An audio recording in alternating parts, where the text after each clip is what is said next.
পরের স্লাইডে আমি দেখাচ্ছি যে ওই ভেসেলের যে হাইলার ভেসেল যেটা ছিল লাং ভেসেল, এই ভেসেলের যে ঘটনা, এটা কিন্তু প্রচণ্ড ঝামেলায় ফেলে দেয়। এটা অনেক সময় আমাদেরকে এরকম মনে করিয়ে দেয় এটা কি কোনো রেটিকুলার শ্যাডো, এরকম কিন্তু মুশকিলে ফেলে দেয়। অথবা এটা কোনো কি অপাসিটি, কোনো লাং ম্যাস না, এটা লাং ম্যাস না। এবং আর একটা জিনিস এখানে আছে যে আমি এইটা একটু ব্যাক যাই, এখানে যে আমরা ডায়াফ্রাম যেখানে আমরা দেখলাম, ডায়াফ্রামের এই ডোম অফ ডায়াফ্রাম, এই মার্জিনটা যে দেখলাম, এই মার্জিনের উপরে যদিও লাংয়ের এরিয়াটা আমরা দেখি, কিন্তু এর নিচেও কিন্তু একটা বড় অংশ, লাংয়ের একটা বড় অংশ এর নিচেও আছে। এটা কিন্তু এইখানে দেখা যাবে না, বাট এখানে কোনো প্যাথোলজি যখন সৃষ্টি হয় সেটা কিন্তু দেখা যেতে পারে। সো এটা কিন্তু মিস করা যাবে না। বিগিনারদেরকে এখনই এই জিনিসটা খেয়াল করতে হবে যে এক্স-রের ডায়াফ্রামের এই নিচেও লাংয়ের অংশ রয়ে গেছে, আর ওই অংশটাই আমি এই ছবিতে দেখানোর চেষ্টা করেছি। সেই ছবিটা হচ্ছে এইটা। এটা কি একই এক্স-রে, জাস্ট একটু হাইলাইট করা হয়েছে যে এখানে আমি যখন হাইলার ভেসেলগুলো দেখলাম, ডায়াফ্রাম এখানে এসে শেষ, এখানে ডায়াফ্রামের শুরু। সো এখানে মনে হচ্ছে আর লাংয়ের কোনো অংশ নাই এরম মনে হচ্ছে, কিন্তু আরও সূক্ষ্মভাবে দেখলে এখানে কিন্তু লাংয়ের ভেসেলগুলো দেখা যাচ্ছে। আর এই জিনিসটাকে যখন ডাই দিয়ে দেখা হচ্ছে, তখন কিন্তু এখানে এটা একদম ক্লিয়ার হয়ে গেছে যে এখানে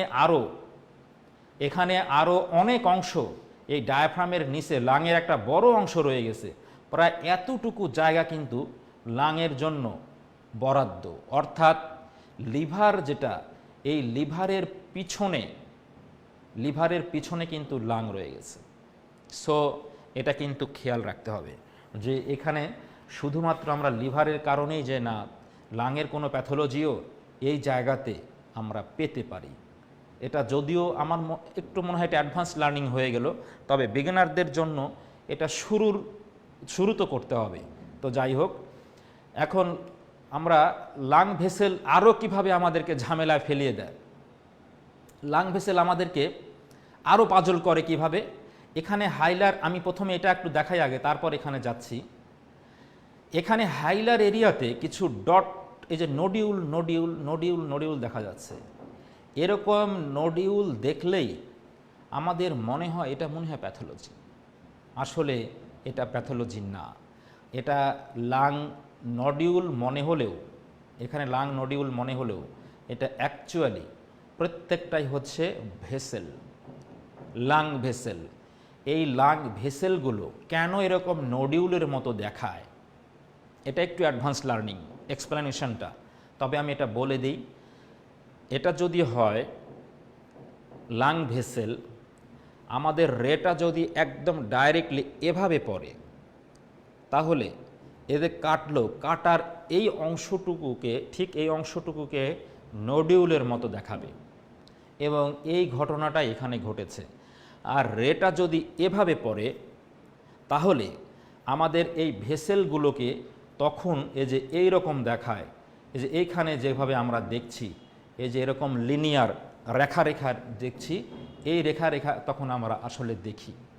তাহলে এক্স-রের বিমের পড়ার উপর ভিত্তি করে এরকম নডিউলের মতো ভেসেল কিন্তু দেখা যাবে। এটা কিন্তু খুবই ইন্টারেস্টিং, এবং এটা প্যাথোলজি বলে চিন্তা করা যাবে না।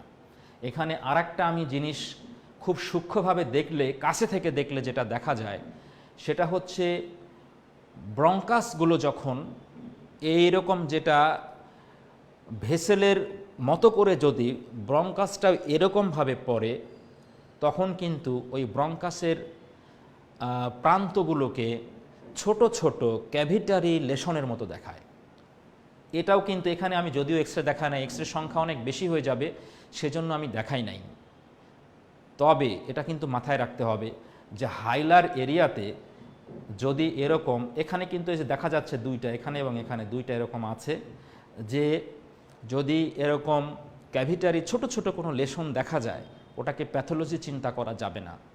মনে রাখতে হবে যে ওইটা হতে পারে নর্মাল ব্রঙ্কাসের এরকম কাট সেকশন, কাট, আমি ব্রঙ্কাসের ঠিক এভাবে যদি রেটা পড়ে তাহলে এই কাটার পরে ব্রঙ্কাসের যে জায়গাটা দেখা যায় ওটা ওরকম ক্যাভিটির মতো দেখায়, যেমন ভেসেলটাকে দেখাচ্ছে নোডিউলের মতো। আচ্ছা, আমরা পরবর্তী এক্সরেতে যাই। আমরা নর্মাল এক্সরেতে আছি। এখন আমাদেরকে জানতে হবে জোন, লাংয়ের জোনগুলো জানতে হবে। এখন এখানে জোনগুলোকে অবশ্যই আমরা ভাগ করা জানি যে সেকেন্ড রিব আর ফোর্থ রিব, লোয়ার অ্যান্টেরিয়র এন্ডের lower border of second and fourth. উপরেরটাকে বলা হচ্ছে আপার, মিড এবং লোয়ার জোন। এখানে আমি জাস্ট একটু হাইলাইট করে দেখিয়েছি যে এখানে আপার, মিড এবং লোয়ার জোন।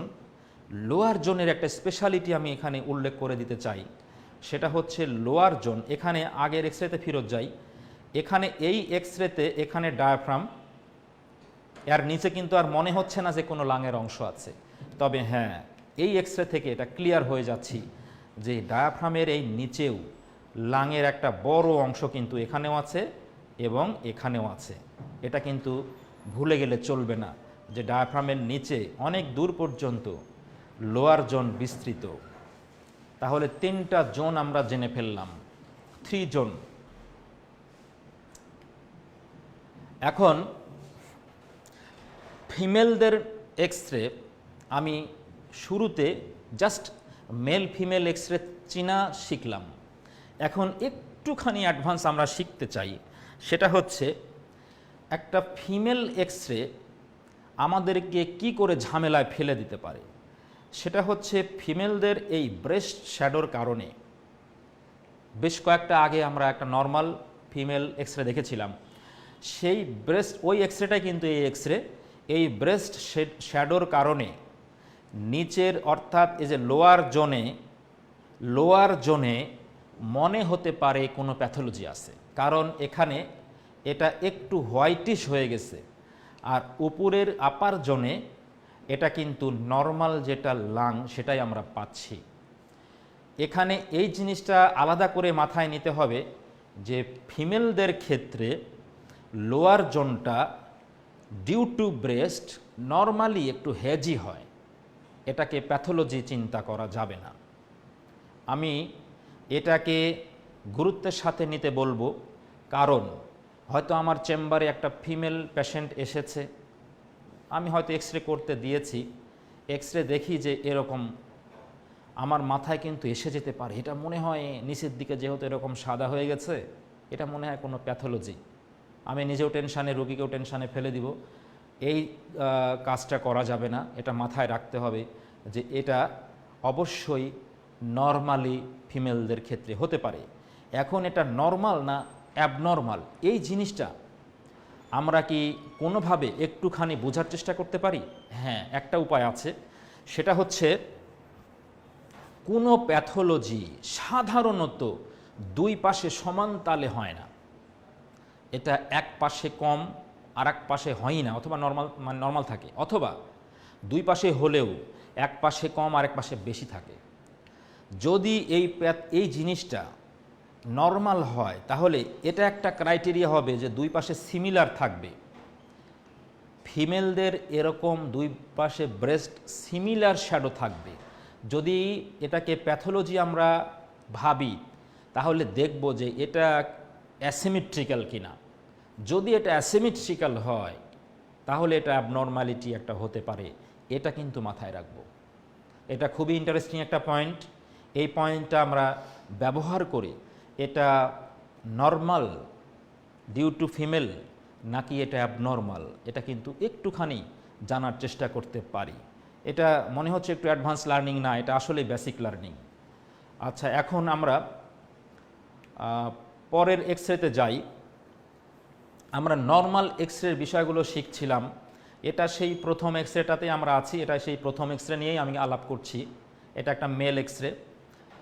তো মেল এই এক্সরের ক্ষেত্রে আমরা ক্লাভিকলের উপরে, এখানে এই ছবিটায় দেখি যে ক্লাভিকলের উপরে যে অংশটা দেখি এটাকে বলা হয় লাং অ্যাপেক্স, অ্যাপিসেস বলা হচ্ছে, এটা কিন্তু লাং অ্যাপেক্স। প্রত্যেকটা জায়গাতে এটা আমরা দেখব। নর্মাল এক্সরেতে এই লাং অ্যাপেক্স অর্থাৎ ক্ল্যাভিকলের উপরে লাংয়ের একটা অংশ পাওয়া যাবে। যদি এই অংশটা যদি না পাওয়া যায়, অর্থাৎ ক্ল্যাভিকলের উপরে যদি লাংয়ের কোনো অংশ না পাওয়া যায়, তাহলে ওই এক্সরেটা নর্মাল না, অর্থাৎ নর্মাল পিএ ভিউ না, ওটা অন্য কোনো ভিউ হয়ে গেছে। যেমন ওটা লর্ডোটিক ভিউ হতে পারে, যেমন লর্ডরা যেভাবে বসে, কোনো লর্ড মানে আগের যে রাজা বাদশারা যেভাবে আর কি বসতো, যে খুব ভাব ধরে এরকমভাবে বসতো, এরকম হয়তো বসে আছে, এই যে এটাকে বলা হয় লর্ডোটিক ভিউ। পিছনে চেয়ারে হেলান দিয়ে বসাটাকে বলা হচ্ছে লর্ডোটিক ভিউ। এই লর্ডোটিক ভিউটা কখন হয়? এটা রোগীকে হয়তো এক্সরে টেকনিশিয়ানটা ঠিক মতো দাঁড় করায় নাই, না দাঁড় করানোর কারণে একটু পিছনের দিকে এরকম হেলেছিল, ওর এক্সরেটা ওরকম লর্ডোটিক এসে যাবে এবং এই ক্ল্যাভিকলের উপরে লাংয়ের গুরুত্বপূর্ণ অংশটা আর থাকবে না।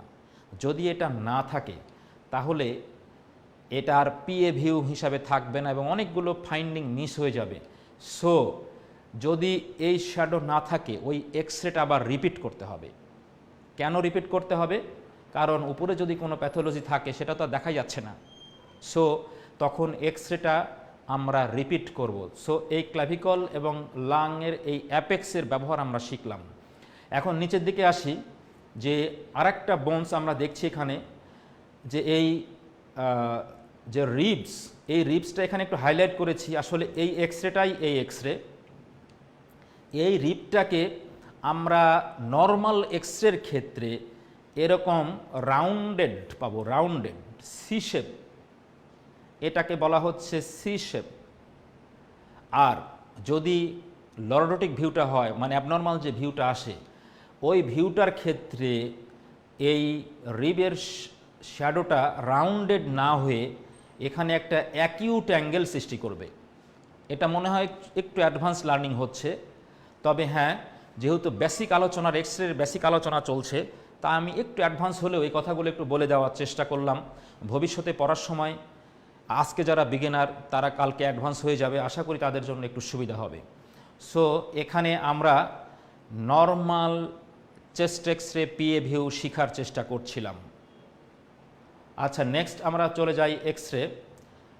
এখন আমরা যে জিনিসটা শিখতে চাই সেটা হচ্ছে যে cardio CTR, cardio thoracic ratio, এটা শিখতে চাই। কার্ডিও থোরাসিক রেশিও আমরা একটা নর্মাল এক্সরেতে হার্টের শ্যাডোটা কতটুকু হবে এটা অবশ্যই জানতে হবে এবং হার্টের শ্যাডোটা মাপা শিখতে হবে।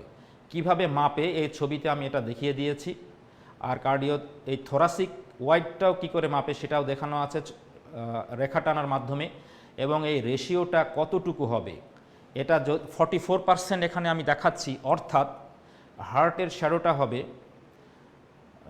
যে গ্রেটেস্ট ডায়ামিটার, সেই গ্রেটেস্ট ডায়ামিটারটা হবে এই থোরাসিক ডায়ামিটারের 50%-এর কম, 50%-এর কম হবে। যদি এটা 50%-এর বেশি হয় তাহলে এটা দুইটা ঘটনা ঘটতে পারে।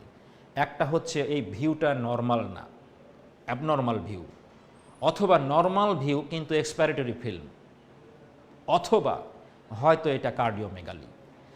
তাহলে আমরা এই জাস্ট ভিউটা ঠিক না থাকার কারণেই একটা নর্মাল হার্টকে আমরা কার্ডিওমেগালি বলে ফেলতে পারি দুইটা কারণে। একটা হচ্ছে এটা যদি হয় এক্সপাইরেটরি ফিল্ম, পিএ ভিউ কিন্তু এক্সপাইরেটরি ফিল্ম, অথবা এটা পিএ ভিউ করতে গিয়ে একটা ভুল ভিউ যেটা লর্ডোটিক ভিউ চলে আসছে সেটা হয়ে যেতে পারে। আর যদি আমরা এপি ভিউ করি সেক্ষেত্রে তো হার্টের শ্যাডো বড় পাওয়া যায়, ওটা নিয়ে কিন্তু বলছি না। আচ্ছা, এখন এখানে আমি যেটা রোটেশন নিয়ে একটু বিস্তারিত আলোচনা করতে চেয়েছিলাম সেখানে ফেরত আসি। এখানে হেডলাইন দিয়েছি এটা রোটেশন। এই এক্সরেটা যদি আমরা রিড করি তাহলে আমরা কিছু ঝামেলায় পড়তে পারবো। যেমন এখানে হার্টের শ্যাডোটা কিন্তু নর্মাল না, একটু কিন্তু বড় হয়ে গেছে, অর্থাৎ কার্ডিওমেগালি দেখাচ্ছে। খুবই ইন্টারেস্টিং, জাস্ট একটু রোটেশনের কারণেই এটা কার্ডিওমেগালি হয়ে গেছে। সো এই রোটেশনটা আমাকে চিনতে হবে, এটা রোটেশনে আছে কি নাই। একদম শুরুতে কিন্তু এটা আমরা দেখিয়ে এসেছিলাম। আমরা রোটেশনটা কি করে দেখি, যে এই ক্লাভিকলের মিডিয়াল এন্ডের সাথে এই যে ড্রপ যেটা ড্রপ, এটাকে বলা হয় টিয়ার ড্রপ, চোখের ফোঁটা। এই স্পাইনাস প্রসেসের এই যে টিয়ার ড্রপ, এই টিয়ার ড্রপটা মাঝখানে আছে কিনা, এই দুই ক্লাভিকল ইকুইডিস্ট্যান্ট যে শব্দটা বলেছিলাম, এখানে ইকুইডিস্ট্যান্ট নাই। কিভাবে নাই একটু আমি আরো হাইলাইট করে দেখাচ্ছি। ওই একই এক্সরে কিন্তু এটা এখানে জাস্ট হাইলাইট করা হয়েছে। সেটা হচ্ছে এটা একটা মিডিয়াল ইন্ড, এটা একটা মিডিয়াল ইন্ড। দেখা যাচ্ছে যে ওই স্পাইনাস প্রসেস অর্থাৎ ওই টিয়ার ড্রপটা একটু রাইটের দিকে সরে গেছে, অর্থাৎ এখানে রোটেশন আছে। আর এই রোটেশন থাকার জন্য এখানে হার্টের শ্যাডোটা অনেক বড় হয়ে গেছে এবং দেখে মনে হচ্ছে যে এর কার্ডিওমেগালি আছে। তাহলে আমরা যদি এই জিনিসটা না দেখি, তাহলে নর্মাল হার্টকেও আমি কার্ডিওমেগালি বলে হয়তো তার আমি ইসিজি করাইলাম, ইকো করাইলাম, আরও অনেক কিছু করিয়ে ফেলতে পারি, অথবা রোগীকে বলছি যে আপনার হার্ট বড় হয়ে গেছে, যদিও আর হার্ট নর্মাল। এবং আমার এই কথাটা শুনে রোগী কিন্তু টেনশানে পড়ে যাবে, আর সে হয়তো আর এক ডাক্তারের কাছে যাবে, সে এক্সরেটা দেখেই বুঝে ফেলবে যে এটা তো আসলে ডিউ টু রোটেশন কার্ডিওমেগালি, এটা আসলে নর্মাল হার্ট। সে একটা রিপিট টেস্ট এক্সরে করে দেখবে যে নর্মাল হার্ট। তাহলে কিন্তু আগের যে ডক্টর দেখেছিল, বিগিনার ডক্টর, তার প্রতি রোগীর কিন্তু একটু ফেইথ কমে যায়। সো জিপি প্র্যাকটিস, জিপিতে এই জিনিসটা কিন্তু খুবই সূক্ষ্মভাবে দেখতে হবে। যখনই আমি একটা এক্সরে দেখছি, এক্সরেতে কোনো রোটেশন আছে কিনা।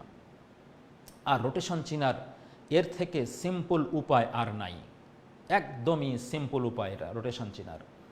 আমি ওই এক্সরেটাকেই, এই এক্সরেটা, এই তিনটা এক্সরে কিন্তু একই এক্সরে, এই এক্সরেটাকেই আমি আবার রিপিট করেছি।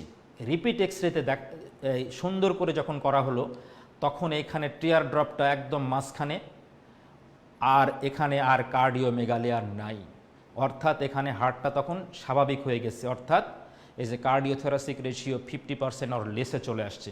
আর আগেরটার রেশিও কত ছিল, এখানে কিন্তু 53% ছিল, অর্থাৎ কার্ডিওমেগালি। সো এই রোটেশনটা কিন্তু খুব ভালো করে আমরা খেয়াল করব। আচ্ছা, এখন এখানে আমি একটু একটা কথা অ্যাডভান্স লার্নারদের কথা বলে দিই যে এই রোটেশনের বিষয়টা আসলে কি। এটা তো আমি দেখলাম যে এখানে রোটেশন শব্দটা শিখছি, রোটেশন, কিন্তু এটা আসলে কি? এই জিনিসটা হচ্ছে আসলে এটা যখন আমি এক্সরেটা এভাবে করছি, ঠিক এটা দিয়েই আমি কিন্তু বোঝাচ্ছি। এই এক্সরেটাই যেহেতু ওর একটুখানি এই যে এইটা এই পাশে সরে গেছে, কাছাকাছি হয়ে গেছে। কাছাকাছি হওয়ার কারণ হচ্ছে ওর রোটেশন আছে, রোটেশন দুইটা, একটা রাইট রোটেশন আর একটা লেফট রোটেশন। এর কিন্তু যদিও এটা রাইটে সরে গেছে, কিন্তু এর আছে আসলে left rotation. Due to left rotation রাইটের ক্লাভিকলটা ক্লোজার হয়েছে স্পাইনাস প্রসেসের। বিষয়টা এরকম যে যখন আমার এরকম একটা নর্মাল এক্সরে আমি করছি, এই এক্সরে এভাবে আমার করার কথা, তাহলে আমি মাঝখানে পাবো, ইকুইডিস্ট্যান্ট পাবো ক্লাভিকুলার ইনটা। যদি একটুখানি আমার এই যে এরকম থাকে, একটুখানি এরকম এরকম যদি ঘুরানো থাকে, সামান্য একটু হয়তো এরকম ঘুরানো আছে এরকম, তাহলেই কিন্তু যে এই ক্লাভিকলটা তখন স্পাইনাস প্রসেসের এই দিকে চলে আসবে। অর্থাৎ আমি আসি লেফটে রোটেটেড, আমি আসি যে বামে কিন্তু রোটেটেড, আর ডানের ক্লাভিকলটা এই দিকে সরে আসছে। এই বিষয়টা কিন্তু এরকম। আর ঠিক এই ঘটনাটা এরকম ঘটবে যদি আমি এই দিকে সরে যাই, আমি রাইটে রোটেশন করেছি, তাহলে কিন্তু বাম ক্লাভিকলটা স্পাইনাস প্রসেসের কাছে চলে আসবে। অর্থাৎ বিষয়টা কিন্তু উল্টা। এটা মনে হতে পারে রাইটে সরে গেছে, কাছে আসছে, রাইটের এই ক্লাভিকলটা স্পাইনাস প্রসেসের কাছে আসছে, এটা মনে হয় এটা রাইট রোটেশন না। এটা কিন্তু এটা মিস্টেক হয়। যদিও এটা আমি এক্সরে ইন্টারপ্রিটেশনের জন্য এই তথ্যটা আমার কাজে লাগবে না। এটা অ্যাডভান্স লার্নিং, অর্থাৎ কোনো স্যার যদি প্রশ্ন করে বসে কোন দিকে রোটেশন আছে, উত্তরটা কিন্তু আসলে এটা একটুখানি টিচিং হয়ে গেল, চেম্বারের জন্য এটা কাজে লাগবে না। আচ্ছা, এখন রোটেশন নিয়ে আমার মনে হয় আমি খুব ভালো এটা বোঝাতে সক্ষম হয়েছি। আমি আবারও বলছি, ডিউ টু রোটেশন বিগ একটা প্যাথোলজি আমরা পেয়ে যাচ্ছি, এটা খুব ভালো করে আমরা শিখব এবং শিখলাম। আমরা এখন যেটা শুরুতে আমি বলছিলাম যে নর্মালি আমরা এক্স রেতে কী কী অ্যানাটমি দেখি, এতক্ষণ ধরে আমি একটা নর্মাল এক্স রে নিয়ে ঘুরিয়ে ফিরিয়ে বিভিন্ন অ্যাঙ্গেল থেকে আলোচনা করলাম। আর এই আলোচনার শেষের দিকে এসে আমি এবার সমস্ত অ্যানাটমিক্যাল স্ট্রাকচার, ভিজিবল এবং ইনভিজিবল স্ট্রাকচারগুলো একটা লিস্ট আমি দিয়ে দিলাম। এই লিস্টগুলোর নাম্বারিং করা আছে। ভিজিবলগুলোর নাম্বারিং 10টা ভিজিবল স্ট্রাকচারের নাম্বারিং করা আছে।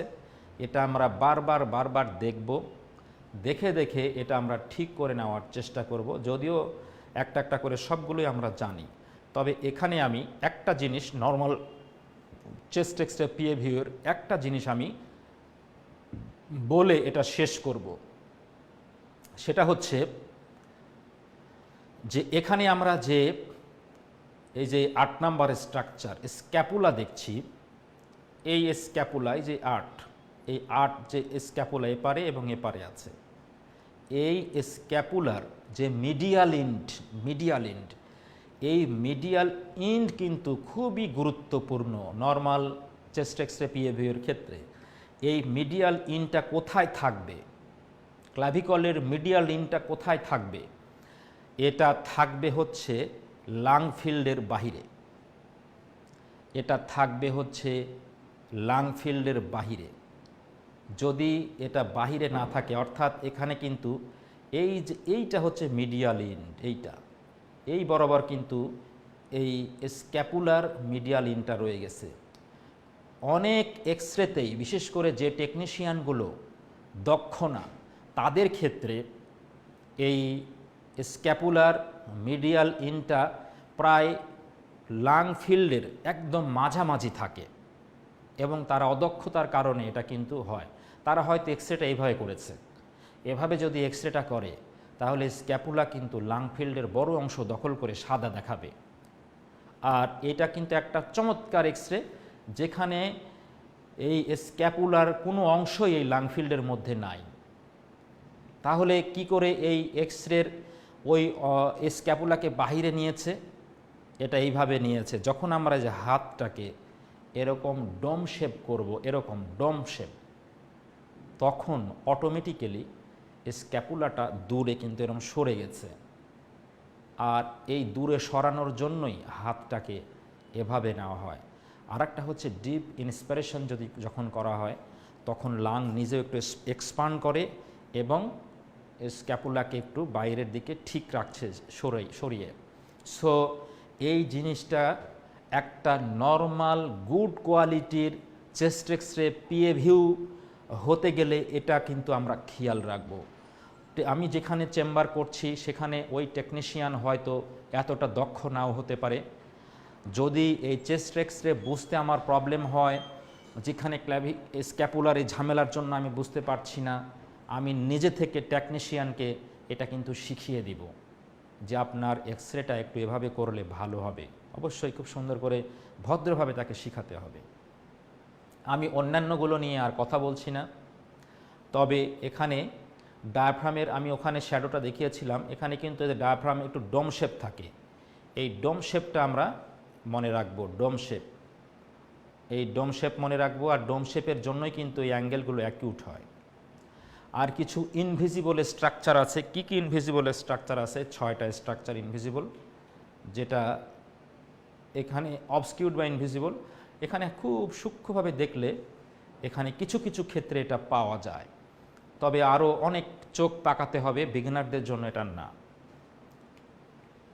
আমরা 2-1টা জাস্ট আর্টিফ্যাক্ট দেখব। নর্মাল এক্স-রে অ্যাবনর্মালের মতো মনে হয়। যেমন এই একটা এক্স-রে, এখানে কিছু শ্যাডো দেখা যাচ্ছে এবং এই জিনিসটা আসলে এখানে আমি একটু দেখাচ্ছি, এটা আসলে বেরিয়ামের কারণে, বেরিয়াম আছে কোলনের মধ্যে, যে জন্য এই শ্যাডোগুলো তৈরি হয়েছে। হয়তো তার বেরিয়াম ফলোথ্রো বা বেরিয়াম সোয়ালো কিছু একটা করা হয়েছিল। আর এটা হচ্ছে স্টমাক এর বাবল, এটাকে এয়ার ইন স্টমাক যে ফান্ডাসে যেটা থাকে, এটা কিন্তু অনেক সময় প্যাথোলজি কিনা ঝামেলায় ফেলে দেয় যে এই পাশটাতে কি এটা কি কোনো নিউমোপেরিটোনিয়াম অর্থাৎ কোনো পারফোরেশন হয়েছে, এটা কিন্তু একটু মুশকিলে ফেলে দেয়। তাই এই লেফট সাইডের এই জিনিসটা আমরা মাথায় রাখবো আলাদা করে। যদি এটা রাইটে থাকে তাহলে কিন্তু আলাদা ইস্যু। আর একটা আর্টিফ্যাক্ট আমরা দেখি, অনেকগুলো কিন্তু আর্টিফ্যাক্ট আছে, আমি সবগুলো আর্টিফ্যাক্ট এখানে দেখাচ্ছি না কারণ এই লেকচারের সাইজটা অনেক বড় হয়ে যাবে। যে এরকম একটা এক্সরে করতে দিয়েছি, অনেক স্মার্ট মেয়ে আছে, ইয়াং গার্ল বা মিডল-এজড গার্ল, অনেক স্মার্ট যারা, তাদের ক্ষেত্রে সাধারণত এটা পাওয়া যেতে পারে। ইভেন এটা ছেলেদের ক্ষেত্রেও পাওয়া যেতে পারে, অনেক স্মার্ট এরকম হয়তো এখন এটা মডার্ন স্মার্ট, আসলে এটা ঠিক স্মার্টনেস না। তো আমি মেয়েদের ক্ষেত্রেই একটু বলছি যে এটা যখন এরকম একটা এই যে শ্যাডো আমরা দেখছি, যে শ্যাডো, এটা কিন্তু আমাদেরকে ঝামেলায় ফেলে দিবে এবং এই হিস্ট্রিটা নেওয়াটাও ডিফিকাল্ট। এই রকম যদি শ্যাডো থাকে এক পাশে আছে, এটা কিন্তু এখানে আমি একটু হাইলাইট করে দেখিয়েছি, এটা এই শ্যাডোটা আসলে অ্যাকচুয়ালি একটা জুয়েলারি, অর্থাৎ গহনা। এই গহনাটা সে পরেছে কোথায়? এটা নিপলে পড়েছে, ব্রেস্টের নিপলে। অনেক স্মার্ট মেয়েরা এরকম এটা পরতে পারে, বিশেষ করে ফরেনাররা, আমাদের দেশীয় কেউ কেউ এটা পরে। সো এটা দেখে পাজল হওয়া যাবে না, এটা আবার কী রে বাবা, এরকম কিন্তু টেনশন করা যাবে না। তাকে হয়তো খুব ভদ্রভাবে জিজ্ঞাসা করতে হবে যে আপনার ব্রেস্টে কোনো কি অর্নামেন্ট পরেছেন?